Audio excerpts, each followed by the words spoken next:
If you ask most of the games press, they'll tell you that Days Gone sits somewhere between the level of average to garbage. While most outlets agree that the game is okay, some outlets have really savaged it, declaring it vacuous, unimaginative, and thoroughly unworthy of your time and money. The thing is, I actually don't begrudge them that view, and I can understand how they came to that conclusion. The truth is, Days Gone has a lot of problems. The narrative, pacing, open world design, mission design, combat, and technical performance all suffer from some pretty major issues that are going to hamper your enjoyment depending on how much each of those things get under your skin. But you know what game I could also say very similar things about?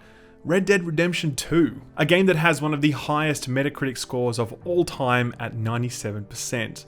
And I think that Days Gone becomes a fascinating case study in how reviews evaluate narrative-driven games and how much slack they're willing to cut any gameplay and technical issues when the writing is good enough. I will tell you right now that I think there's very little separating Red Dead and Days Gone but for the quality of the writing and how populated the open world feels.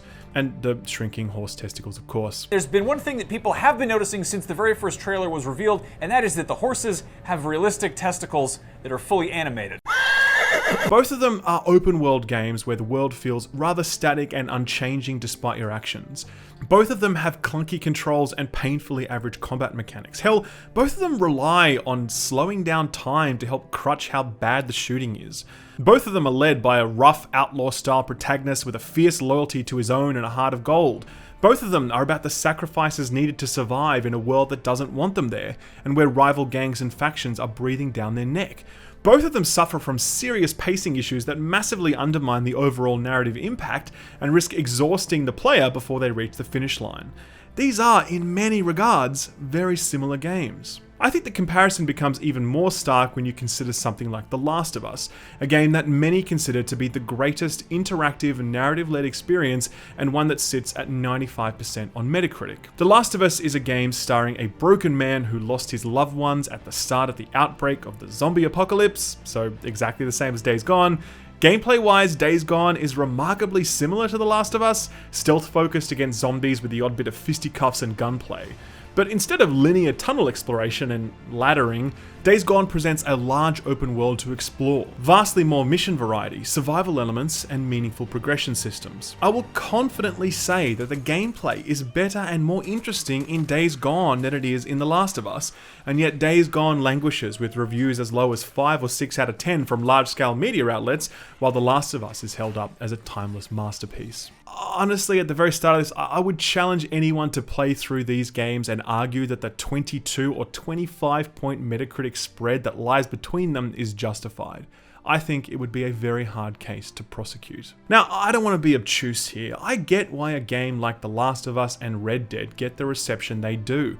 Part of it is to do with hype and fandom, which Naughty Dog and Rockstar have no shortage of, but I think most of it is explainable by the quality of the writing and the actors' performances. Arthur Morgan was, in my view, the very best written video game protagonist of all time, and the sprawling, Gone with the Wind-esque saga of Dutch's crew was a true opus. For The Last of Us, I think its impact is best explained temporally, which is to say that when it arrived in 2013, almost no game before it had delivered the same emotionally wrought and believable performances.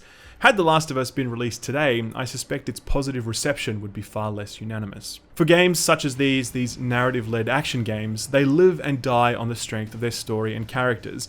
And I think that where I disagree with the majority of the gaming press is in how redeeming this story and these characters are. The writing isn't as strong as Red Dead or The Last of Us, but it's strong enough that I really enjoyed this Days Gone experience despite its many, many weaknesses. If you take only one thing away from this video, I hope it's this. Don't write this game off based on the reviews. This week, I've watched the user score on Metacritic creep up from 6.9 to 7.9, well above what the critics are awarding it.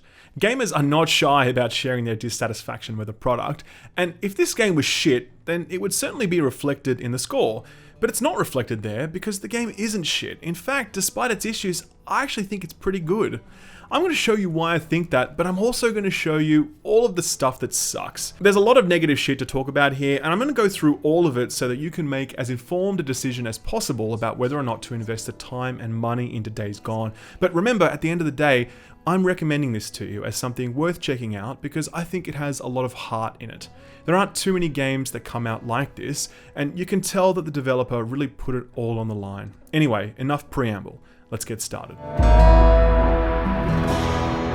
Let's begin by making clear what you're getting in the box if and when you pick up Days Gone. This is an open world action game set in a post-zombie apocalypse world.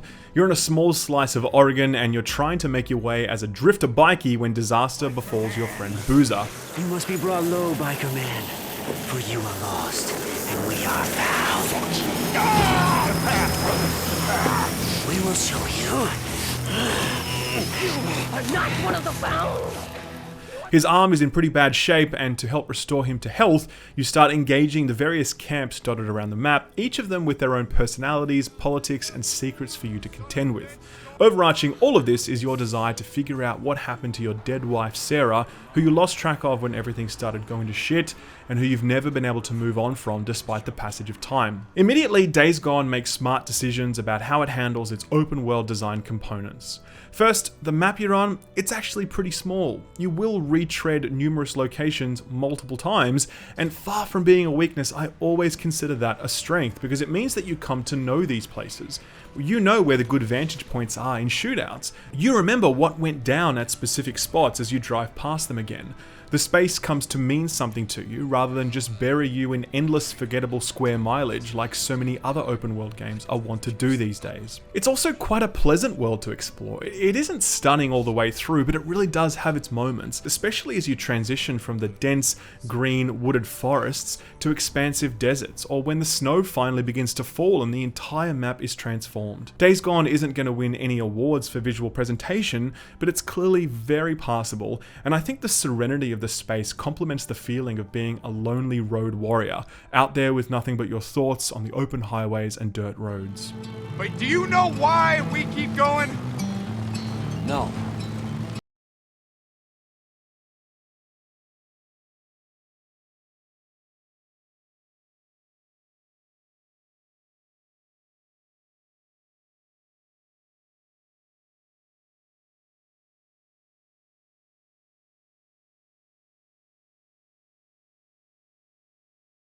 Meaningful exploration. Throughout the whole playthrough, there's almost zero reason to deviate from your mission path and strike out into the open world. Yes, there are bandit camps you might jump into, but missions will send you there later anyway.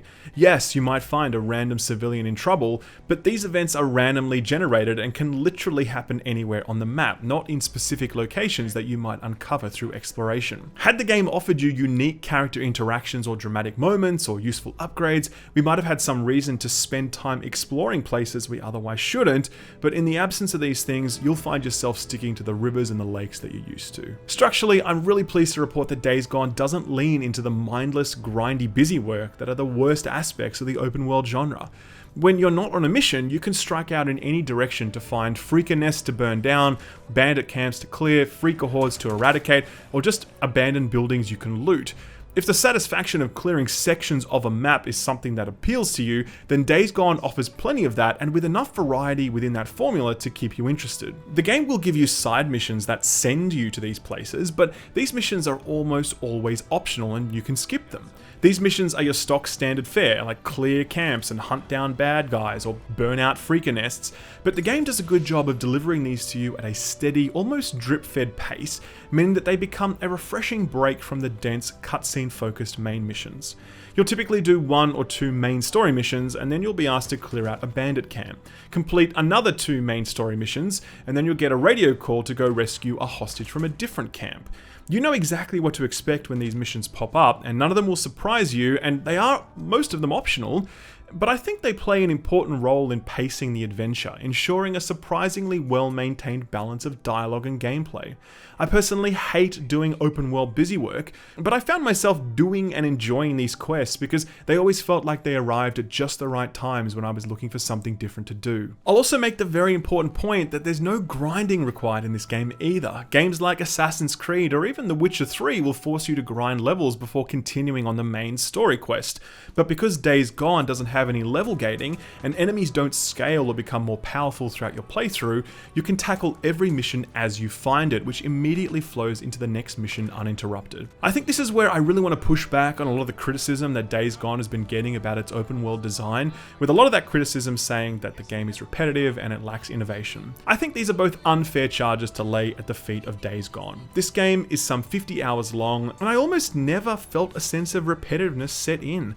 For repetitiveness, I think Ubisoft open world design like Far Cry or Ghost Recon Wildlands or the more recent Assassin's Creed, hell, even Horizon Zero Dawn had a repetitiveness to its structure that started to drag on me after some time. Map scouting, checkpoint clearing, mandatory resource collection, level gating, Days Gone manages to sidestep the fatigue and boredom that these systems often engender by making its open world elements entirely optional to complete. So if you want to beeline through the main story, then you can do that, but if you want to stop and smell the roses, then you can absolutely do that too. I guess what I'm saying is that they got the open world formula pretty right here. I really hate open world grind, I really hate forced side quests, I really hate level gated content. Days Gone does away with all of this to deliver an open world that isn't particularly beautiful, it isn't particularly dense, and it isn't particularly surprising, but it's all open to you and you can engage it without having to suffer through boring, grindy shit, and that freedom to experience it on your terms becomes a useful tool in pacing your 50-hour journey and provides more than enough satisfaction to those looking for an open world fix. Alright, so I gotta be straight up and say that I have a lot of problems with most of the gameplay systems in Days Gone. Some of those are minor complaints, some of them are really big yikes territory that completely destroy certain parts of the experience for me. Let's talk about the survival elements first. When we say survival elements, what we generally mean are gameplay systems that force you to constantly forage for consumable resources. In Days Gone, this is manifest most notably with your bike, which is in constant need of fuel and scrap parts used for repair. Now in theory, this is a really cool idea because yeah, you have a bike and you need to maintain it. When it works, it actually deepens your connection to this inanimate object because much like feeding and washing your horse in Red Dead, maintaining your bike feels like you're giving it some TLC. You feel closer to it when you have to tend to it like this. I know it sounds really dumb, but trust me, it's definitely a thing. In practice though, holy shit is this a chore. Your bike is the most fragile and most fuel inefficient piece of machinery ever willed into existence. It is not an exaggeration to say that if you crash your bike once by accidentally driving into a rock or something, your bike will lose like 75% to 100% of its health and require repairs. It's no exaggeration to say that you can drive your bike for a total of 5 minutes before you need to refuel it. 5 minutes! Imagine playing an open world, vehicle-based game, but every 5 minutes you need to stop for fuel. You can fast travel in this game, but doing so also consumes fuel. So when you arrive at your location, the first thing you need to do is either buy or scrounge for more fuel.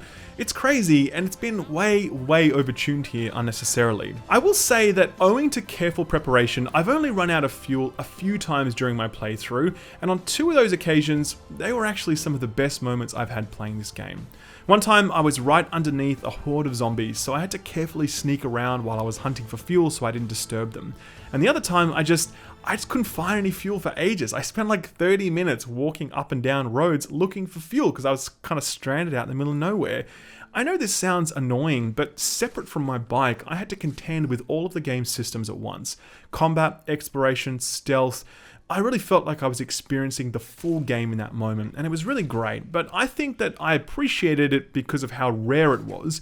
And had I not planned my fuel so carefully, and had I found myself without fuel more often, I probably would be less charitable in my description of these circumstances. Overall, I feel like these elements had the right intention and even the right design, they just weren't dialed in correctly. Had they been a little bit more forgiving, you still would have had to contend with them. You still would have felt like you were surviving the apocalypse, but you wouldn't have felt like it was so oppressive. When you're off your bike and you begin engaging enemies in combat, you'll typically start by using stealth. Now, to its credit, Days Gone has a surprisingly surprisingly functional stealth system.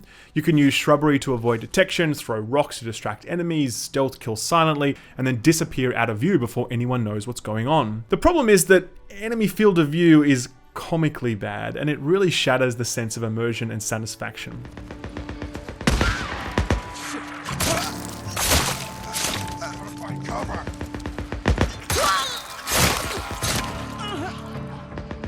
Yeah, you can clear an entire camp pretty easily without being seen, but given how dumb and blind the enemies are, you don't end up feeling like Solid Snake by the end of it.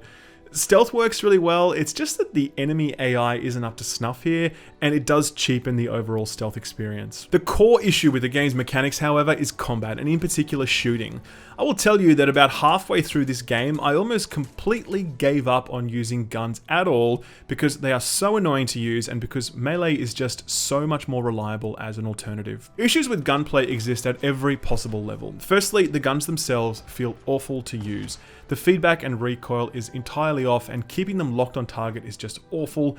Second, the weapon reticle is specifically designed to be really large, lending a sense of realism to the game, I guess, but all it really achieves is annoyance, since any ranged engagement beyond like 20 feet means that your weapon is simply not accurate enough to be reliable.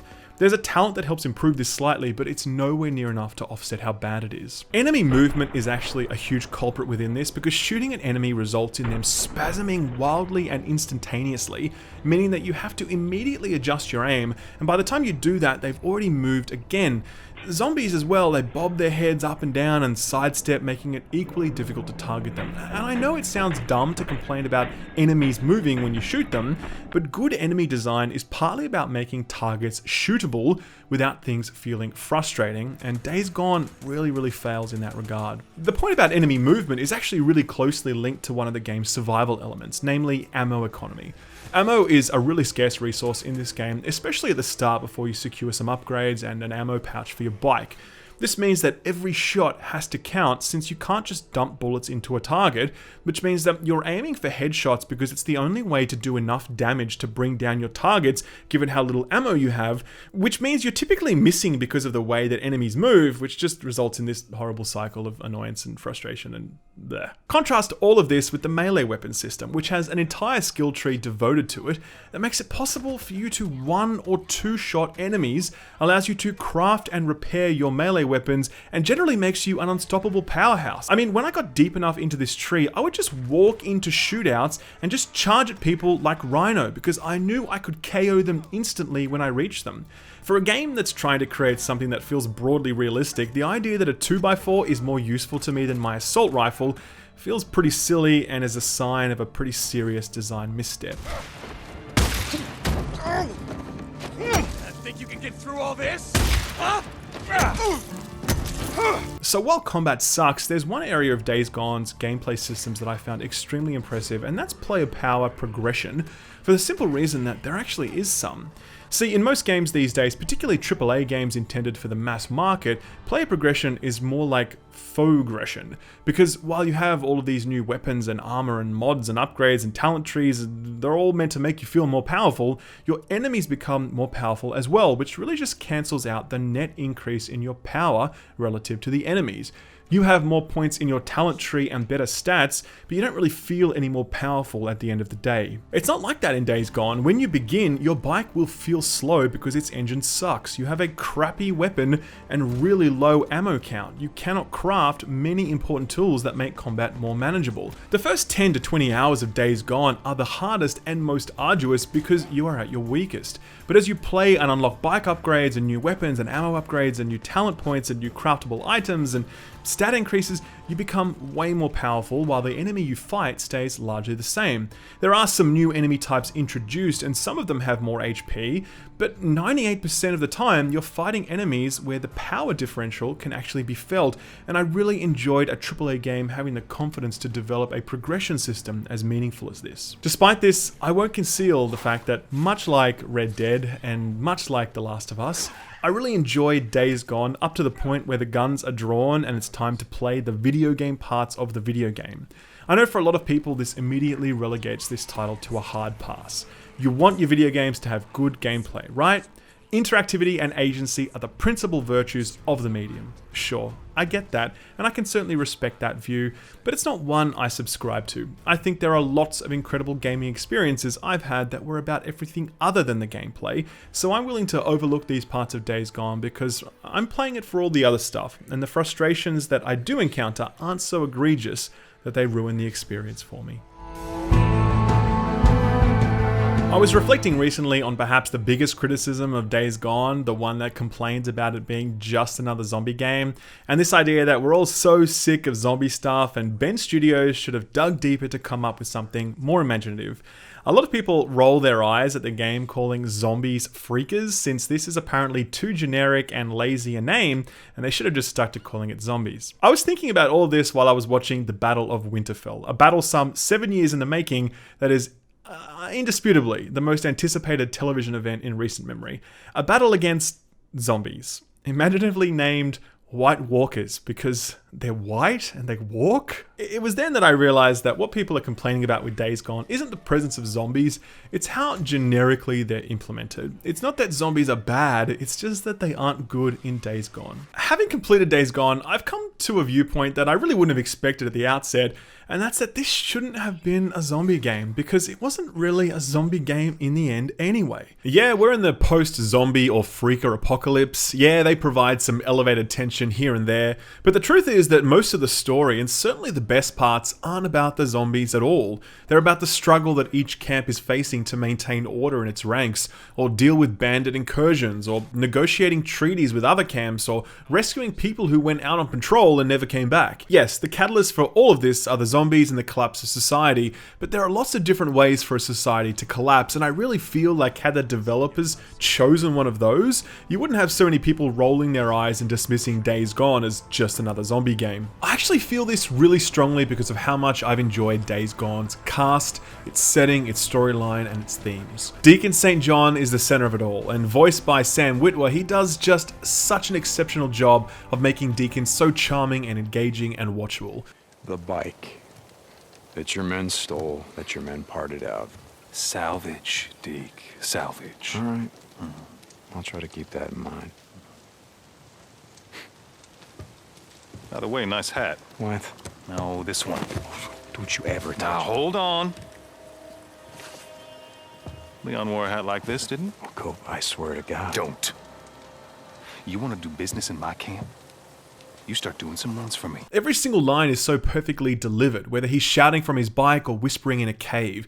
This guy just nailed this role, and Deacon himself is a fairly compelling character, though nowhere near as deep or as well written as someone like Joel or Morgan or even Kratos or so many other incredible gaming protagonists. I think that at the core of the character is this missing piece, namely the one that really reconciles Deacon's bad side. I mean, you keep hearing about how badass he is and how he had this life as an outlaw biker and drifter, and people talk to him like he has this reputation for being tough and ruthless, but all you really see is the sort of nice guy side of it, and it kind of is like he's playing dress up as a biker rather than being an actual hard-ass biker. Like, his outfit doesn't really suit him in a way. Like, his face is sort of too kind for all of the deeds that are attributed to him. I think the best way to frame it is to contrast him to Daryl from The Walking Dead. Now, this dude is proper badass. You feel it in every line, in every glance. He just nails the ruthless, uncaring lone wanderer who's just sort of concealing how much he cares for those around him.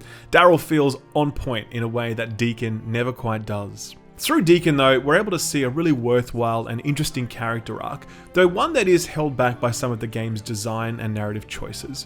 Deacon represents a realpolitik worldview, born of his time serving in Afghanistan, his time as a biker, and as a survivor of the zombie apocalypse. He believes that the world is only a reflection of the people in it, and that people are fundamentally fucked. You always have to assume the worst, and looking out for number one is the only way to get by. A worldview that clashes with his inherent desire to help those in need, even at great risk to himself. These two parts of Deacon's character are teased out by the exceptional cast of characters you'll bump into throughout your journey. There's Boozer, his biker brother and only friend who shows us just how far Deacon is willing to go for those he cares about. There's Ricky, someone who sees in Deacon the conflict between his selfish survivalism and his altruistic risk-taking. There's all manner of friends and betrayers you'll encounter in camps and outside of them, and each of them provide a genuinely interesting moment when you do. There are very few wasted cutscenes here. All of them provide something emotional, something teachable, something that moves the story forward.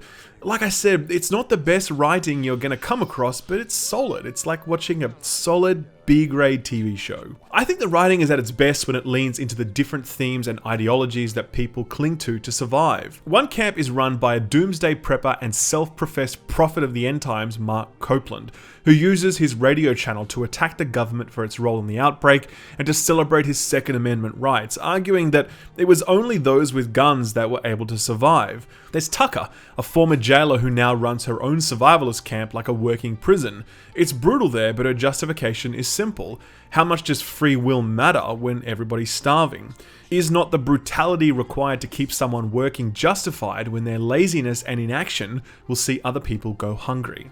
There's Iron Mike, an idealist who truly believes that the only way humanity will survive is if they appeal to their better angels and work together. And then there's the Colonel, who believes that God has smote the world and that he must build an ark to protect its science, technology, and cultural advancement, with human life itself being a secondary concern. So there's stuff in here, there's real things to contend with and consider, and I don't think the game is getting enough credit for creating this clash of mini-civilizations and ideologies. I really enjoyed seeing these various storylines unfold because each of them took turns that were equally dramatic and thought-provoking. But you do have to settle in for this experience, and I think not in a good way. You know, I really loved Red Dead, I thought it was wonderful, but there's no way in hell you will ever convince me that its 60-hour experience wouldn't have been better if it shaved it down to 40 hours. Much like Red Dead, Days Gone builds to a tremendous crescendo before crashing back down to earth and rebuilding its storylines and characters for its final act. I know this sort of critique grates on some people because they think that more game always equals better game, but more book isn't always better book. More movie isn't always better movie. More game isn't always better game, and I really don't think it is here. Alright, so let's deal with the worst part of Days Gone, the technical performance. Holy shit, this is bad. While I didn't get any crashes, I got every other type of bug, from models not loading, audio sync issues, pop-in, lighting issues, and more. But nothing compares to how horrendous the frame rate is. My God. It really is okay for the first part of the game, but when you reach the final part of the map, the entire frame rate is consistently unacceptable. I'm talking 20 frames and below. It really destroys the experience of driving because it kind of makes you feel sort of sick to watch it, and it makes the bike actually much harder to control. These issues are on full display during the visually impressive but mechanically and technically frustrating horde battles.